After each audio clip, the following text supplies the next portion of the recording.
Hello student, पिछले lecture में हमने इस अध्याय का लास्ट डेरिवेशन किया हुआ था, लास्ट व्यंजक किया था, जिसमें हमने किसी खोखले गोले के कारण विभिन्न बिंदुओं में विभिन्न स्थितियों में विद्युत क्षेत्र की तीव्रता का व्यंजक ज्ञात किया था। आज के लेक्चर में हम इस अध्याय से, इस चैप्टर से संबंधित कुछ न्यूमेरिकल्स करेंगे, यानी कि संख्यात्मक प्रश्न करेंगे। आइए देखते हैं हमारे पास पहला प्रश्न क्या है।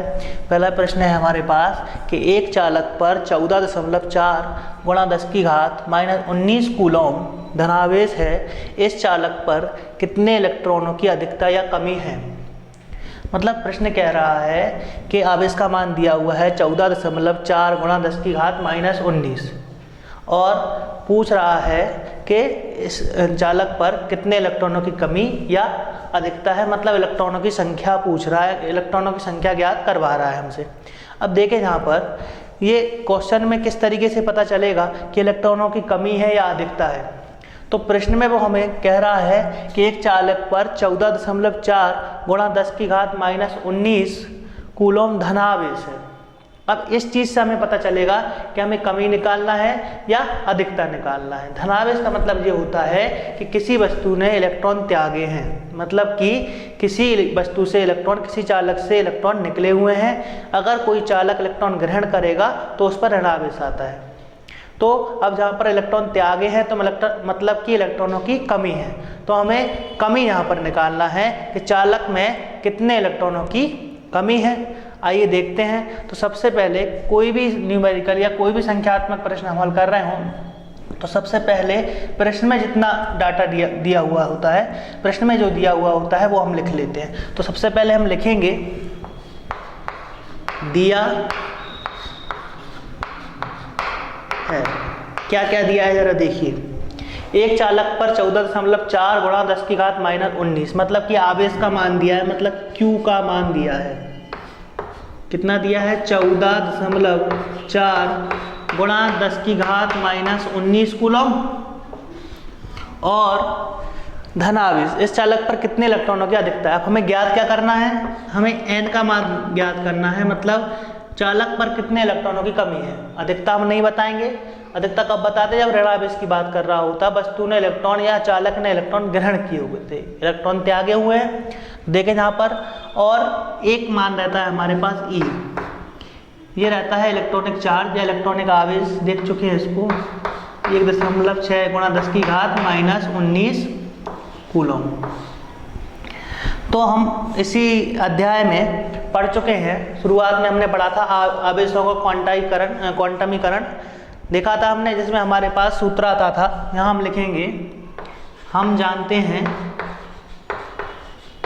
क्या सूत्र आता था? Q = Ne। हम जानते हैं कि Q बराबर क्या होता है? Ne। Q क्या है? आवेश, N क्या है? इलेक्ट्रॉनों की संख्या, और E क्या है? जिसका मान हमने लिख दिया है आपका मूलभूत आवेश, यानी कि इलेक्ट्रॉनिक आवेश। तो आवेशों का क्वांटीकरण, उस पर आधारित ये प्रश्न है। तो इस चैप्टर में जितने भी न्यूमेरिकल करने वाले हैं, न्यूमेरिकल सॉल्व करने से पहले आप इस पूरे चैप्टर के जितने भी टॉपिक हैं उनका आप रिवीजन करें। टॉपिक का रिवीजन करेंगे, जो हमारे व्यंजक थे, व्यंजक के बाद जो सूत्र निकल के आते हैं वो सूत्र ही न्यूमेरिकल्स में उपयोग में लाए जाते हैं। ठीक है, तो न्यूमेरिकल करने के लिए ज़रूरी हो जाता है कि आपको सूत्र ज्ञात होना चाहिए, और सूत्र हम व्यंजक के द्वारा ज्ञात कर चुके हैं। तो जितने अच्छे से हमको व्यंजक आएंगे उतने अच्छे से ही हमसे न्यूमेरिकल भी बन जाते हैं। देखें जरा यहाँ पे, तो Q बराबर N, ये सूत्र देखा था। अब इस सूत्र में हम क्या करेंगे, मान रखेंगे। Q की जगह पे कितना रख दें, देख पा रहे हैं आप लोग? 14.4 गुणा 10 की घात -19। N का तो हमें मान ज्ञात करना है, और E का मान होता ही है, प्रश्न में नहीं दिया रहेगा, 1.6 गुणा 10 की घात -19 कूलॉम। अब N का मान निकाल सकते हैं काफ़ी सरलता से। देखिए N का अगर हम मान निकालेंगे तो N बराबर कितना आएगा, इसको बटे में ले जाएंगे इसके, तो 14.4 गुणा 10 की घात -19 बटे 1.6 गुणा 10 की घात -19। इस तरीके से लिख सकते हैं इसको। अब देखो यहाँ पर दशमलव से दशमलव कैंसिल होगी और 10 की घात 19 से 10 की घात 19 कैंसिल होगी, तो ये बचेगा हमारे पास n बराबर 144/16।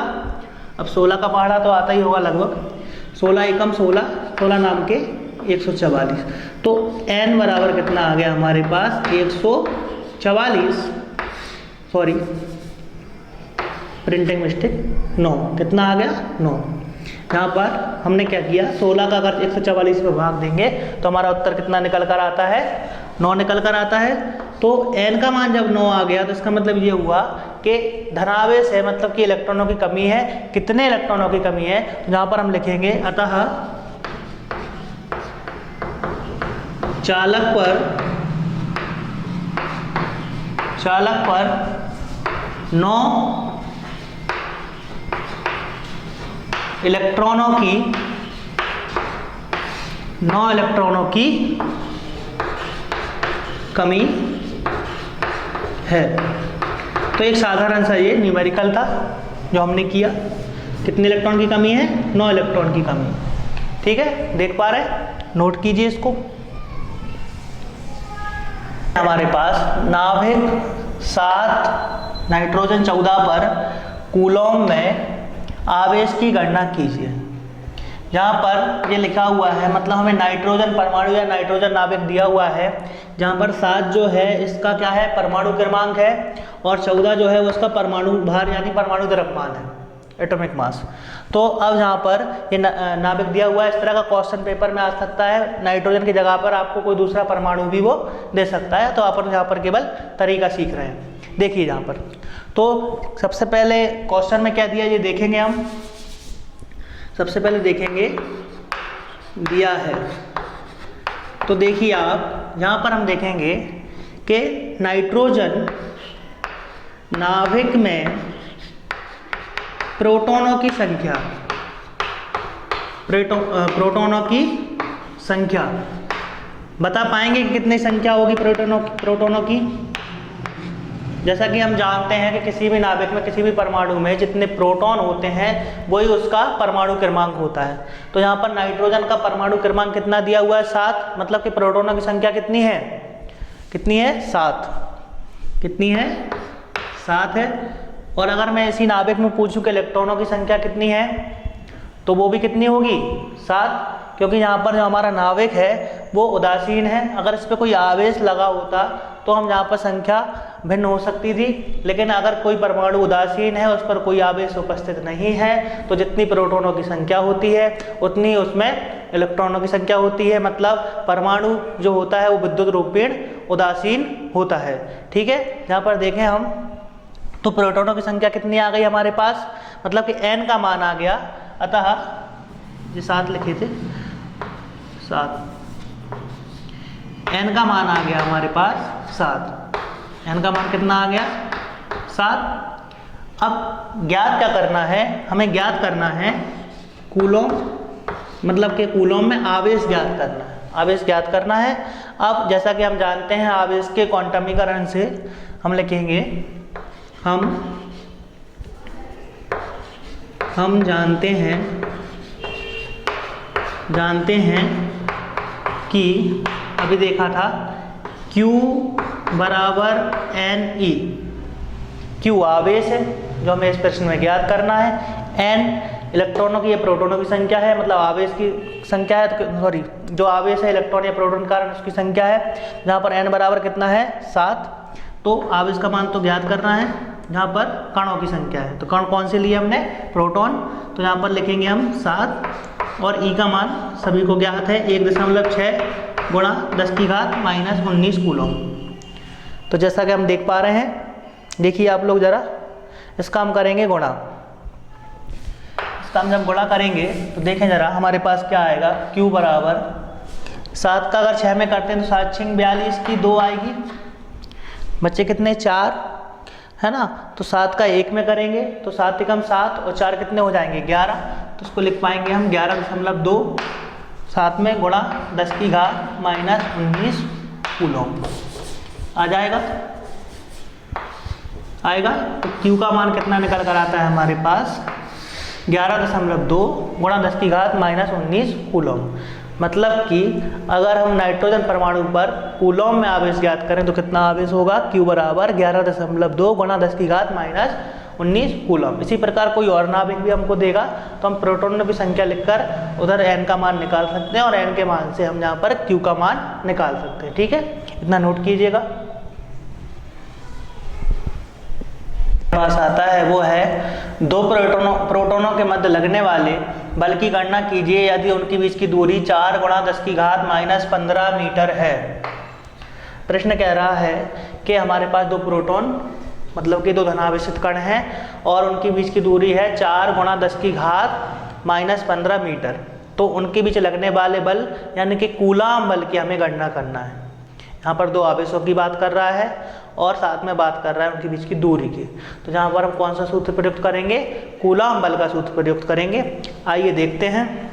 यहाँ पर हमारे पास सबसे पहले हम देखेंगे कि प्रश्न में क्या दिया हुआ है। तो हम लिखेंगे दिया है में सबसे पहले देखेंगे कि दूरी दी हुई है r बराबर 4 गुणा 10 की घात माइनस 15 मीटर और Q1 यानी प्रोटॉन की बात कर रहा है। तो प्रोटॉन पर उपस्थित आवेश तो हमें सब पता ही रहता है, उसका मान क्या होता है, ये होता है 1.6 गुणा 10 की घात माइनस 19 कूलॉम और यही बराबर हो जाएगा हमारे Q2 के। Q2 का मान भी इतना ही रहेगा क्योंकि दो प्रोटॉनों की बात कर रहा है, समान कणों की बात कर रहा है, तो उस पर उपस्थित आवेश भी क्या होगा, समान होगा।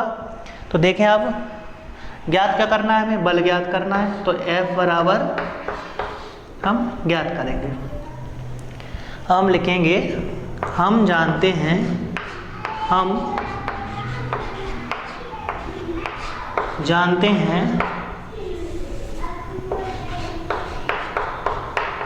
कूलॉम के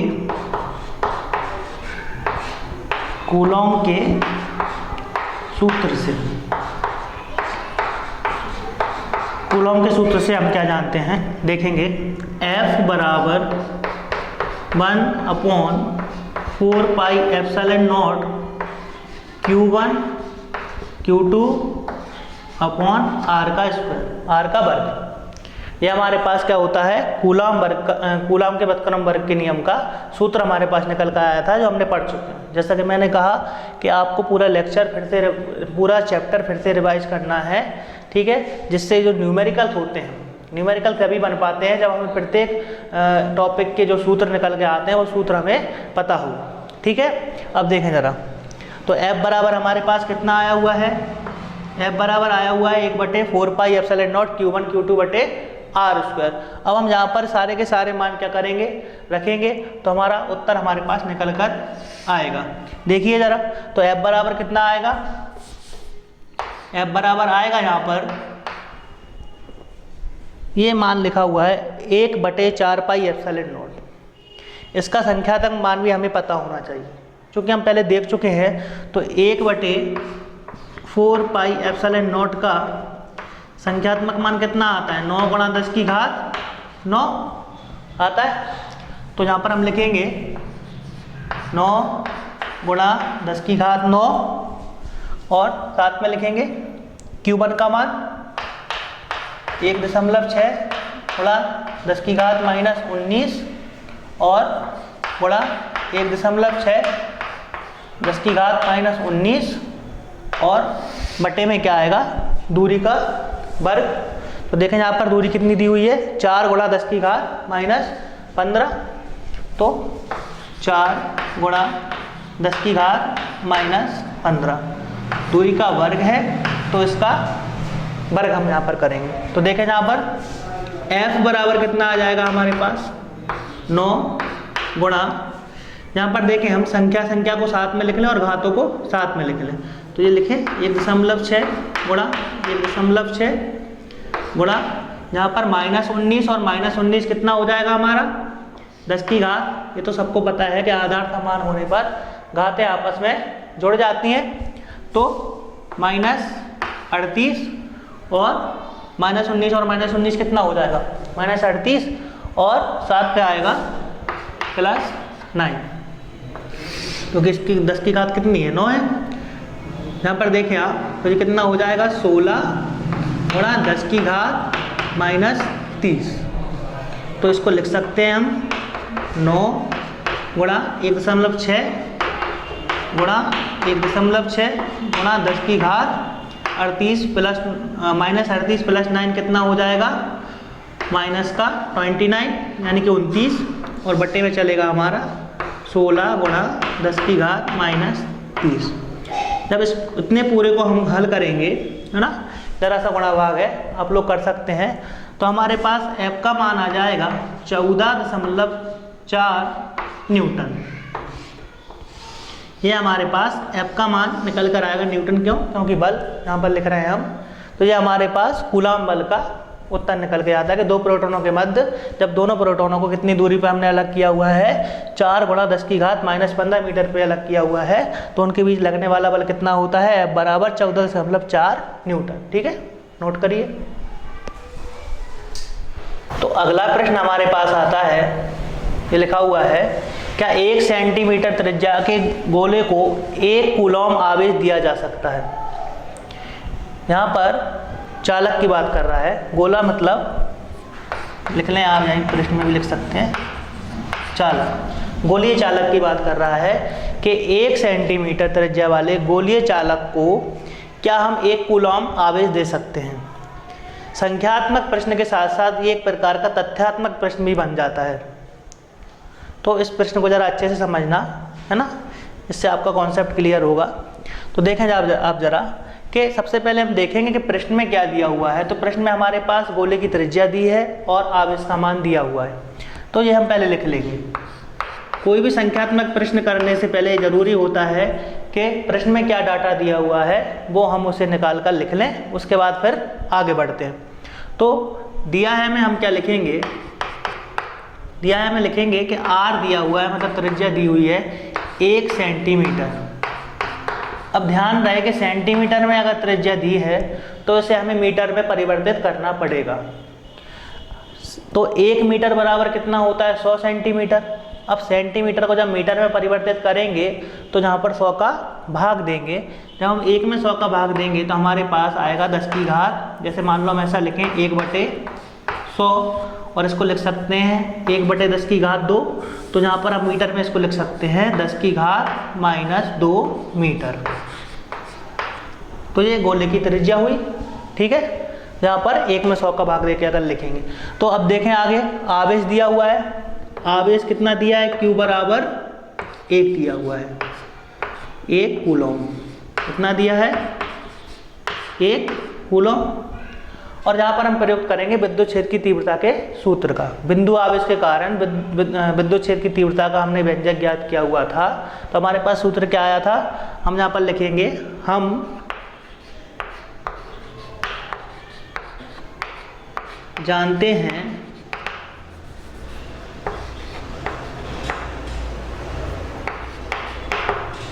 कि, क्या जानते हैं, इतना सारा पढ़ लिया कि सब जानने लगे यहाँ पर लोग। देखो जरा, E बराबर 1/4 पाई एप्सिलॉन नॉट Q/R का वर्ग। तो ये हमारे पास बिंदु आवेश के कारण विद्युत क्षेत्र की तीव्रता का सूत्र निकल कर आया था, पढ़ा हुआ है, कोई नया तो नहीं लग रहा। अब इसमें हम ये सारे के सारे मान प्रयुक्त करेंगे। तो देखें आप जरा, तो हमारे पास क्या आएगा, E बराबर, अभी रखा था हमने कि 1/4 पाई एप्सिलॉन नॉट का संख्यात्मक मान कितना होता है, 9 गुणा 10 की घात 9 होता है, और Q का मान कितना दिया हुआ है, यहाँ पर 1 दिया हुआ है, और बटे में R का वर्ग, मतलब कि दूरी का वर्ग दिया हुआ है, और दूरी कितनी दी है, 10 की घात माइनस 2 दी हुई है, और इसका वर्ग है तो वर्ग कर देंगे।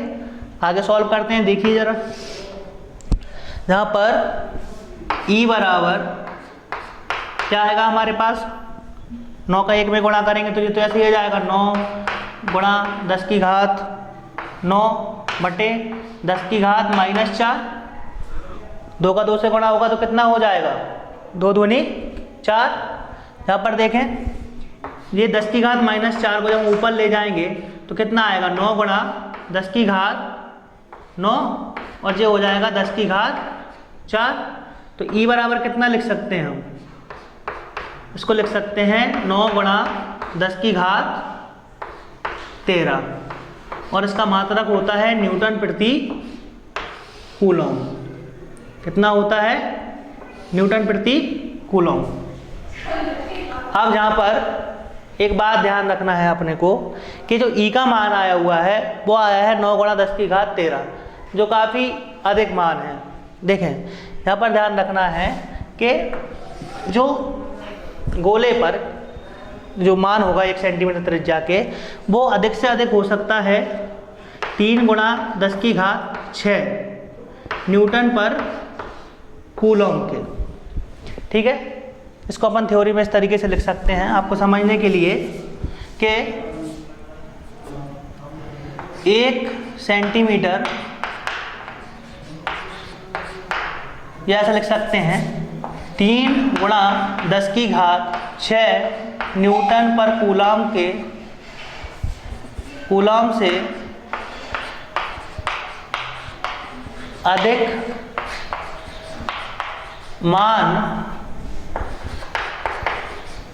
होने पर चालक के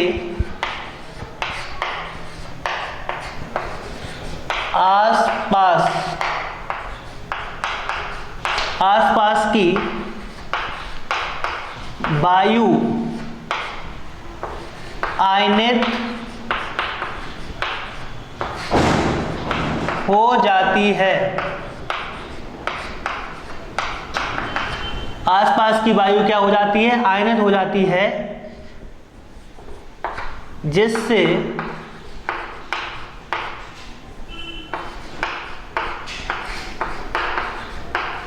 विद्युत विसर्जन होने लगता है। विद्युत विसर्जन होने लगता है। अतः 1 सेंटीमीटर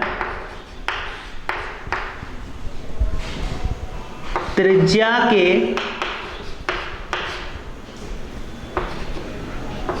के गोले को 1 कूलम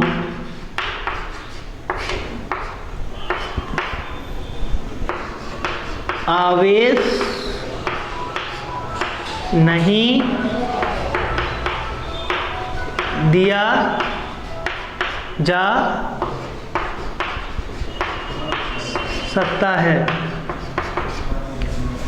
अगर हम जब विद्युत क्षेत्र की तीव्रता का मान किसी चालक के आसपास 3 गुणा 10 की घात 6 से अधिक होगा, क्योंकि गोला काफ़ी छोटा है जिसकी त्रिज्या कितनी है 1 सेंटीमीटर यानी 10 की घात -2 मीटर, तो क्या होगा, उसके आसपास की जो वायु होगी वो आयनित हो जाएगी, वायु के कण आवेशित हो जाएंगे, जिसके कारण क्या होगा, विद्युत विसर्जन होने लगता है, आवेश का क्षय होने लगता है। ठीक है, तो अब जहाँ पर हम लिख सकते हैं कि 1 सेंटीमीटर त्रिज्या के गोले को 1 कूलम आवेश नहीं दिया जा सकता। ठीक है, नोट।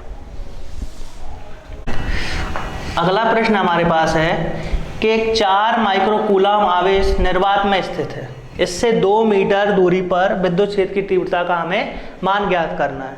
जैसा कि हम करते आ रहे हैं, जहाँ पर सबसे पहले हम प्रश्न में क्या दिया है वो लिखेंगे। दिया है तो क्या दिया हुआ है, सबसे पहले तो दिया हुआ है आवेश, मतलब कि Q का मान दिया हुआ है, कितना दिया है 4 माइक्रो कूलम। अब यहाँ पर ध्यान देने वाली बात है कि ये माइक्रो कूलम न्यू लिखा हुआ है, मतलब कि माइक्रो कूलम लिखा हुआ है, और हम जानते हैं कि 1 माइक्रो बराबर होता है 10 की घात -6। तो इस 4 माइक्रो कूलम को हम किस तरीके से लिखेंगे, इसको लिखेंगे 4 गुणा 10 की घात -6 कूलम। तो पहले हम इसको कूलम में लिख लेंगे। ठीक है, तो जो हमारे पास Q का मान आ गया है। अब अगला दिया हुआ है दूरी, दूरी मतलब कि R का मान दिया हुआ है, कितना दिया है, R बराबर 2 मीटर। ये तो पहले से ही मीटर में दिया है, तो इसको हम परिवर्तित नहीं करेंगे। अब हमारे पास यहाँ पर हम लिखेंगे, हम जानते हैं, ज्ञात क्या करना है, विद्युत क्षेत्र की तीव्रता ज्ञात करना है, मतलब कि E का मान हमें ज्ञात करना है। जब हमें E का मान ज्ञात करना है तो हम E का सूत्र प्रयुक्त करेंगे। बिंदु आवेश के कारण विद्युत क्षेत्र की तीव्रता का सूत्र क्या होता है हमारे पास, E बराबर 1/4 पाई एप्सिलॉन नॉट Q बटे R का वर्ग होता है। अब इसमें हम मान रखेंगे अपने, तो हमारे पास क्या निकल कर आएगा, देखिए E बराबर 1/4 पाई एप्सिलॉन नॉट का क्या मान रखेंगे हम, जैसा कि अभी रखा था, संख्यात्मक मान कितना होता है 9 गुणा 10 की घात 9। Q का मान प्रश्न में ही दिया हुआ है, कितना दिया है, 4 गुणा 10 की घात -6, 4 गुणा 10 की घात -6 और बटे में दूरी का वर्ग, मतलब कि R का वर्ग। R का मान कितना दिया है 2, तो ये हो जाएगा हमारे पास 2 का वर्ग हो जाएगा। अब देखें ज़रा, इसको हल करेंगे तो ये E बराबर कितना आएगा, 9 का 4 से करेंगे तो हो जाएगा हमारा 36 गुणा आधार समान होने पे घातें जोड़ेंगी तो 9 क्या है हमारा धन का है, और यहाँ पर कितने लिखे हुए हैं -6, तो कितने आ जाएंगे धन के 3 और बटे में कितना आएगा 4 आएगा, तो 4 एकम 4, 4 नाम 36, तो हमारे पास आएगा E बराबर 9 गुणा 10 की घात 3 और इसका मात्रक क्या होगा, न्यूटन प्रति कूलम। ठीक है, तो ये था हमारे पास, नोट कीजिए इसको। तो ये थे इस चैप्टर के कुछ इंपॉर्टेंट न्यूमेरिकल यानी कि संख्यात्मक प्रश्न। ठीक है, अब अगले लेक्चर में हम अपना नया चैप्टर स्टार्ट करेंगे। इससे पहले आप इस पूरे चैप्टर को रिवाइज कीजिए और इन न्यूमेरिकल को कीजिए। अगर आपको कोई डाउट आता है तो उसे आप कमेंट बॉक्स में पूछ सकते हैं। ठीक है, धन्यवाद।